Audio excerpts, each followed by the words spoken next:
नमस्कार दोस्तों, आपका हमारे इस YouTube चैनल जनता ही जनार्दन पर हार्दिक स्वागत है। दोस्तों, 18वीं लोकसभा के लिए होने जा रहे चुनावों के पहले चरण का मतदान प्रारंभ हो चुका है। इस बार के चुनाव में भाजपा घर में घुसकर मारेंगे वाली बात पर काफी जोर दे रही है और लगता है कि ये नारा उनकी टैगलाइन बन गया है। इस वीडियो में हम इसी बात पर विस्तार से चर्चा करेंगे। वीडियो पसंद आए तो आप हमारे इस चैनल को सब्सक्राइब करें, वीडियो को शेयर व लाइक भी करें। जैसा कि आप भी जानते हैं, भारतीय जनता पार्टी का चुनाव प्रचार पूरे जोर से चल रहा है। चुनाव प्रचार के दौरान भाजपा अपने पिछले 10 सालों के काम गिनवाने के साथ भविष्य का खाका भी खींच रही है, लेकिन घर में घुसकर मारेंगे बीजेपी की टैगलाइन बन गई है। सभी बीजेपी नेताओं द्वारा इस पर काफी जोर दिया जा रहा है। बीजेपी के चुनाव प्रचार की मुख्य कमान प्रधानमंत्री नरेंद्र मोदी ने संभाल रखी है और मोदी हर रोज औसतन 3 जनसभाओं को संबोधित कर रहे हैं। इसके बाद उत्तर प्रदेश के मुख्यमंत्री योगी आदित्यनाथ, अमित शाह और राजनाथ सिंह का नंबर आता है।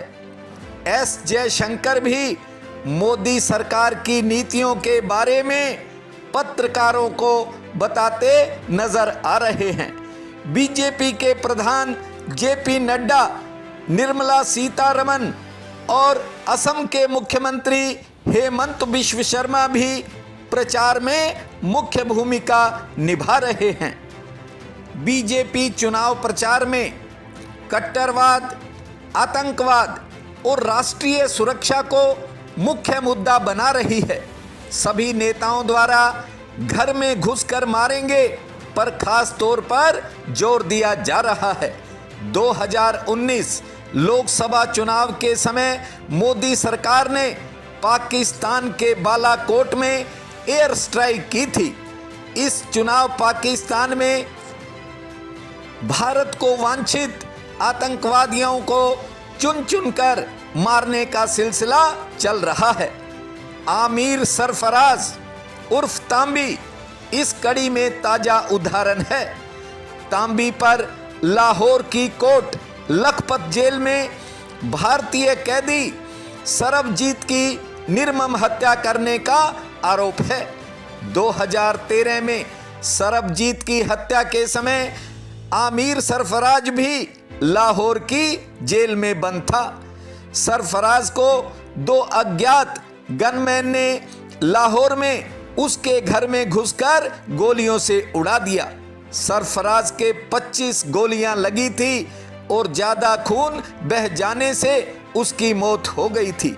सरफराज को हाफिज सईद के करीब माना जाता है। अभी तक पाकिस्तान में कुल मिलाकर 27 आतंकवादियों को खत्म किया जा चुका है। ब्रिटिश अखबार गार्जियन ने भी भारत सरकार की इस बदली हुई नीति पर खुलकर चर्चा की है। गार्जियन ने इस टारगेट किलिंग के लिए भारतीय खुफिया एजेंसी रा को जिम्मेवार बताया है। अखबार ने रो की तुलना इजराइल की मोसाद और रूस की केबीजी से की है। भारत सरकार खुले तौर पर इस आरोप का खंडन करती है। भारतीय विदेश मंत्रालय का कहना है कि इस तरह किसी को मारना हमारी नीति नहीं है, लेकिन चुनाव प्रचार में घर में घुसकर मारेंगे का नारा खूब चल रहा है। 2019 में बालाकोट एयर स्ट्राइक के दिन प्रधानमंत्री मोदी राजस्थान के चूरू में थे। इस बार मोदी बीजेपी के उम्मीदवार देवेंद्र झाझरिया के लिए चुनाव करने चूरू पहुंचे थे तो लोगों को याद दिलाया। उन्होंने कहा कि भारत मां का शीश नहीं झुकने देने का संकल्प उन्होंने पूरा करके दिखाया है। पाकिस्तानियों के दिलों की धड़कन तब बढ़ जाती है जब मोदी कहते हैं 10 साल में जो देखा वो ट्रेलर मात्र था, पिक्चर तो अभी बाकी है। उधर रक्षा मंत्री राजनाथ सिंह के मुंह पर घर में घुसकर मारेंगे का जुमला सबसे ज्यादा फिट लगता है। पाकिस्तान में राजनाथ सिंह के बयान की ही सबसे ज्यादा चर्चा है। गृह मंत्री अमित शाह कहते हैं कि यूपीए के राज में कोई भी कालिया आलिया जमालिया देश में आकर बम विस्फोट करके चला जाता था, लेकिन नरेंद्र मोदी के राज में यह सब कर पाना संभव नहीं रह गया है। विदेश मंत्री एस जयशंकर बड़ी जनसभाओं को संबोधित नहीं करते, लेकिन जयशंकर पत्रकार वार्ता और थिंक टैंक में भारत की विदेश नीति की चर्चा करते दिख जाते हैं। जयशंकर का कहना है कि कोई सीमा के उस पार बैठकर सोचे कि उसका कुछ नहीं होगा तो यह गलत सोच है। योगी आदित्यनाथ का हमला कट्टरवाद और आंतरिक सुरक्षा पर केंद्रित रहता है। हेमंत बिश्व शर्मा भी सीमा पार से होने वाली घुसपैठ को देश के लिए खतरा बनाते हैं। भाजपा नेता चुनाव प्रचार के दौरान राम जन्मभूमि मंदिर के निर्माण का जिक्र करना भी नहीं भूलते। जन कल्याण के लिए शुरू की गई योजनाओं का उल्लेख भी रहता है। बीजेपी नेता इंडिया अलायंस की नकारात्मक राजनीति पर भी तंज करते हैं। देश और स्थान विशेष के मुद्दों को भी प्रचार में जगह दी जा रही है। भाजपा के ठीक उलट विपक्षी गठबंधन का जो चुनाव प्रचार है वो काफी ढीला चल रहा है। सरकारी जिम्मेवारी निभाते हुए भी प्रधानमंत्री नरेंद्र मोदी हर रोज 3 जनसभाएं कर रहे हैं। कांग्रेस के राहुल गांधी, प्रियंका गांधी और मल्लिकार्जुन खड़गे मिलकर भी हर रोज 3 रैलियां नहीं कर पा रहे हैं। विपक्ष के पास न कोई नई बात है और न ही कोई नया कार्यक्रम। महंगाई और बेरोजगारी का घिसा रिकॉर्ड जिस पर जनता विश्वास करने को तैयार नहीं है।